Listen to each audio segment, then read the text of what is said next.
Welcome back to my channel students. कैसे हैं आप सभी। तो कल हमने क्या पढ़ा था, हमने इलेक्ट्रोमैग्नेटिक रेडिएशंस के बारे में पढ़ा, प्लैंक क्वांटम थ्योरी पढ़ी, काफ़ी सारी चीज़ें हमने पढ़ ली। चैप्टर 2 की हम 11th की केमिस्ट्री पढ़ रहे हैं। अब हम आगे देखते हैं। हमने कहा था हमारा नेक्स्ट टॉपिक होगा एटॉमिक स्पेक्ट्रम। एटॉमिक स्पेक्ट्रा भी बोल सकते हो आप इसको, और स्पेक्ट्रम भी बोल सकते हो, ठीक है। एटॉमिक स्पेक्ट्रा या एटॉमिक स्पेक्ट्रम। एटॉमिक का मतलब, स्पेक्ट्रम मैंने आपको बताया था कि क्या होता है, स्प्लिट ऑफ लाइट, ठीक है। लाइट का स्प्लिट होना, स्प्रेड होना, एक लाइट का डिफरेंट अलग अलग कलर्स में या वेवलेंथ्स में स्प्रेड हो जाना, दैट इज स्पेक्ट्रम, ठीक है, या स्पेक्ट्रा। अब अगर हमें एटॉमिक पढ़ना है तो ओब्वियसली हम एटम्स के बारे में पढ़ेंगे। तो किसी भी एटम्स किस में प्रेजेंट होते हैं, आपके एलिमेंट में। एलिमेंट से मिलके क्या बनता है, आपका कंपाउंड बनता है, ठीक है।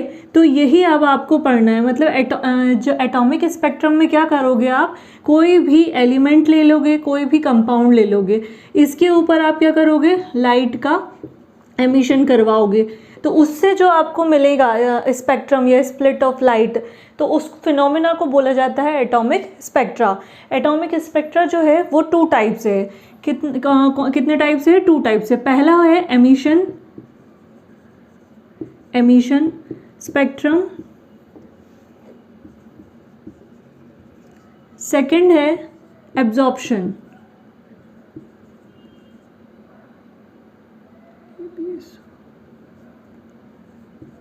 एब्जॉर्प्शन स्पेक्ट्रम, ठीक है, 2 टाइप से है। एमिशन का मतलब होता है किसी भी चीज़ को एमिट करना, एब्जॉर्प्शन मतलब किसी भी चीज़ को एब्जॉर्ब करना। अब एब्जॉर्ब से और एमिशन से कैसे हो सकता है स्पेक्ट्रम, सबसे पहले हम देखते हैं एमिशन स्पेक्ट्रम। एमिशन स्पेक्ट्रम का मतलब होता है जब रेडिएशंस जो होती हैं एमिट करती हैं। जैसे कि कोई भी आप क्या करो, एक हम डायग्राम के थ्रू समझ लेते हैं। यहाँ पे हमने रखा है एक ऑब्जेक्ट, ठीक है, जो कि एक्साइटेड है। एक्साइटेड मतलब जिस पे लाइट पड़ रही है, ठीक है। हमने क्या कहा था, जैसे ही क्या होती है, किसी भी उस पे लाइट पड़ती है मेटल सरफेस पे, हमने पढ़ा था प्लैंक क्वांटम थ्योरी में कि तो वो इलेक्ट्रॉन्स को इजेक्ट करना स्टार्ट कर देता है। वैसे ही यहाँ पे क्या होगा, हम एक एक्साइटेड क्या ले लेंगे, कोई भी ऑब्जेक्ट ले लेंगे, ठीक है। हमने एक्साइटेड कोई भी ऑब्जेक्ट ले लिया जिस पे लाइट पड़ रही है, उस लाइट को हम क्या करेंगे, प्रिज्म के थ्रू पास ऑन कराएंगे। कल भी हमने देखा था प्रिज्म के थ्रू पास ऑन होगी तो वो 7 कलर्स में क्या होगी, 7 बैंड्स में स्प्लिट हो जाती है। ये हम कल पढ़ चुके हैं, ठीक है। तो इस फिनोमिना को हमने बोला था इलेक्ट्रोमैग्नेटिक स्पेक्ट्रम के अंदर हमने पढ़ा था, रेडिएशंस, इलेक्ट्रोमैग्नेटिक रेडिएशंस के अंदर पढ़ा था। तो यही एक तरीके से जो एमिशन स्पेक्ट्रम है वो 2 टाइप से होता है, एक होता है लाइन और एक होता है कंटिन्यूअस, ठीक है। एक होता है लाइन, एक होता है कंटिन्यूअस।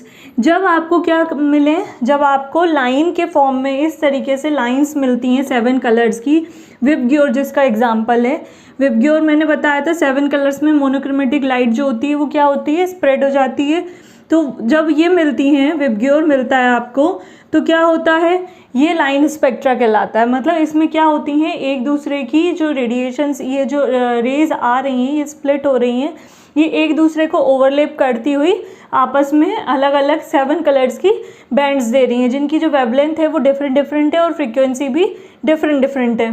तो अब ये हो गया अपना एमिशन स्पेक्ट्रम में अपन ने पहला देख लिया लाइन स्पेक्ट्रा। लाइन स्पेक्ट्रा जो है लाइंस के फॉर्म में मिलता है, इसीलिए इसको हम लाइन स्पेक्ट्रा भी बोलते हैं। और दूसरी चीज़, इसका एग्जांपल आप देख सकते हो रेम्बो में क्या है, वही विबग्योर मैंने बताया आपको। जैसे कि जो प्रिज्म में कर रहे हो वही आपको स्काई में, आपके नॉर्मल उसमें इन्वायरमेंट में देखने को मिलता है। सनलाइट जो होती है वाटर ड्रॉपलेट्स पे पड़ती है और वो लाइट स्प्रेड हो जाती है।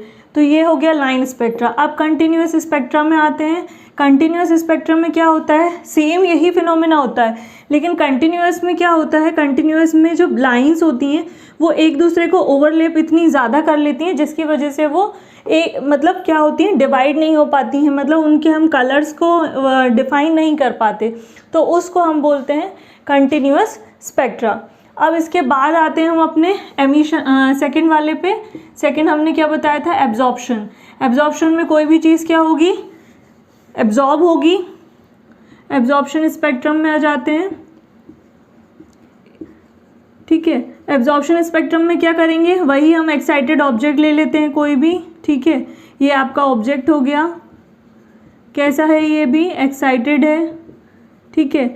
लेकिन इससे जो लाइट जब निकलेगी तो बीच में हम क्या कर देंगे, कोई एब्जॉर्बर रख देंगे जो कि क्या करेगा, लाइट को यहाँ से इस पे जो लाइट पड़ रही है इस लाइट को क्या करेगा, एब्जॉर्ब कर लेगा, इस ऑब्जेक्ट की लाइट को यहाँ से क्या कर लेगा, वो एब्जॉर्ब कर लेगा, जिसके कारण लाइट की इंटेंसिटी जो होगी वो क्या हो जाएगी, थोड़ी कम हो जाएगी।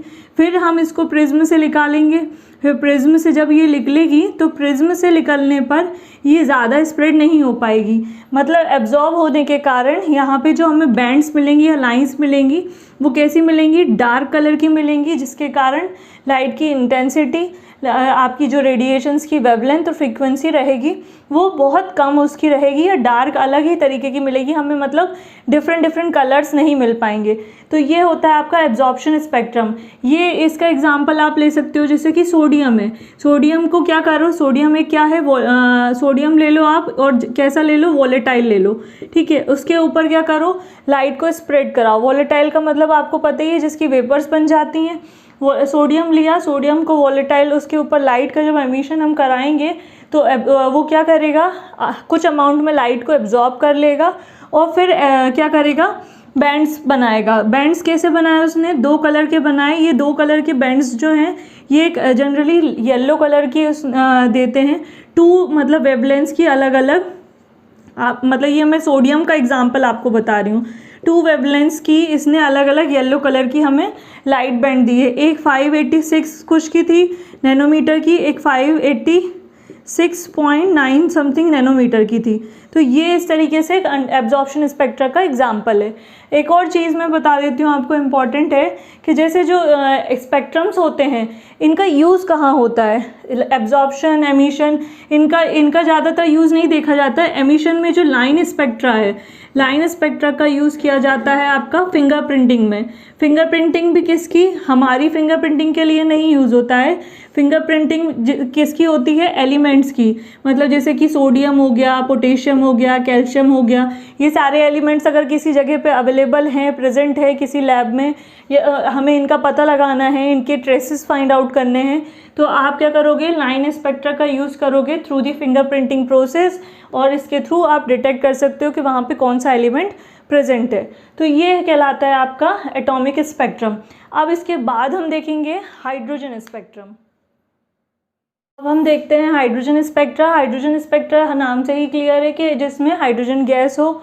अब क्या होगा, इसमें क्या करना है आपको, मेनली इसमें डिस्चार्ज ट्यूब का यूज़ करना है। डिस्चार्ज ट्यूब जब आप यूज़ करोगे तो वही चार्ज नहीं होगी, इसमें कोई भी चार्ज पार्टिकल नहीं होगा, लेकिन इसमें आपको हाइड्रोजन गैस का यूज़ करना है, प्लस आपको वही एटमॉस्फेरिक प्रेशर लो करना है। तो इसमें जो क्या बनेंगे, बैंड्स बनेंगे, लाइट के जो बैंड्स बनेंगे या पैकेट्स बनेंगे बंडल के फॉर्म में या सीरीज़ के फॉर्म में, तो वो क्या होंगे, वो कुछ डिफरेंस मतलब थोड़ा डिस्टेंस पे रहेंगे। इस टाइप से ये बैंड बनेंगे, ये मैंने बताया हुआ है आपको। ये बैंड्स जो रहेंगे इनका फिर आगे क्या हुआ, इन बैंड्स का अकॉर्डिंग टू दी डिस्टेंस और अकॉर्डिंग टू दी बैंड्स के या सीरीज़ के अकॉर्डिंग इनका नॉमेनक्लेचर किया गया। पहला बोला गया लेमन बैंड या Lyman series, Balmer series, Brackett, Paschen, Pfund. इनको क्या होता है, जो लेमन है इसको कैटेगराइज किया गया यूवी लाइट के लिए, मतलब ये जो रहेगा लेमन सीरीज़ वो यूवी लाइट में, बाल्मर जो रहेगा आपका वो विजिबल रहेगा, मतलब ये बाल्मर वाली जो सीरीज़ रहेगी वो हमको विजिबल रहती है, हमको दिखती है। Bracket, Paschen